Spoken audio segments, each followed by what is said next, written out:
Iran और Israel के बीच युद्ध दूसरे हफ्ते में प्रवेश कर चुका है और इस बीच खुद ईरान के शासक वर्ग से एक चौंकाने वाली आवाज उठी है, वो भी सर्वोच्च नेता अयातुल्ला अली खामनेई के परिवार से।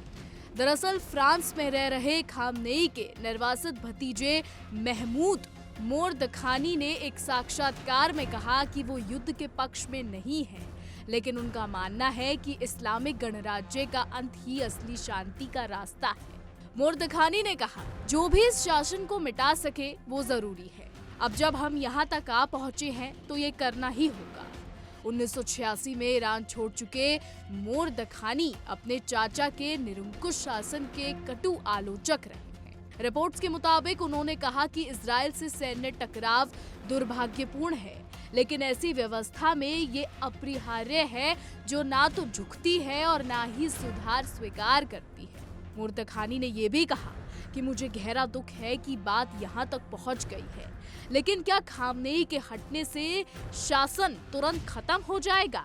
ये अलग सवाल है। ईरान में इंटरनेट ब्लैकआउट के कारण मोरदखानी अपने लोगों से संपर्क नहीं कर पा रहे हैं, लेकिन उनका मानना है कि कई ईरानी लोग शासन की कमजोरी के संकेत देखकर खुश हैं। उन्होंने कहा, जितनी जल्दी ये खत्म हो उतना अच्छा है।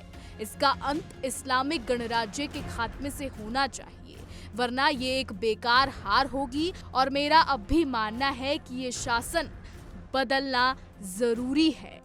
इस बीच अमेरिका के पूर्व राष्ट्रपति डोनाल्ड ट्रंप ने सोशल मीडिया पर ईरान से बिना शर्त आत्मसमर्पण की मांग करते हुए खामनेई को हटाने को लेकर भी संकेत दिए। उनके सहयोगियों के अनुसार ट्रंप ने ईरान के परमाणु ठिकानों को निशाना बनाने के सैन्य विकल्पों को निजी रूप से मंजूरी दे दी है। हालांकि अंतिम आदेश अब तक नहीं दिया गया है। यही नहीं, आपको ये भी बताते चले कि ईरान के पूर्व शाह मोहम्मद राजा पहलवी के बेटे राजा पहलवी ने भी सोशल मीडिया पर शासन बदलाव का आह्वान किया। उन्होंने दावा किया कि खामनेई किसी डरे हुए चूहे की तरह अंडरग्राउंड हो गए हैं और इस्लामिक गणराज्य अपने अंत की तरफ है। उन्होंने आगे कहा कि इस्लामिक गणराज्य का अंत आ चुका है, जो शुरू हुआ है वो अब पलटाया नहीं जा सकता। भविष्य उज्जवल है और हम इतिहास के इस तीखे मोड़ से साथ मिलकर गुजरेंगे। खामनेई ने हालात पर से नियंत्रण खो दिया है।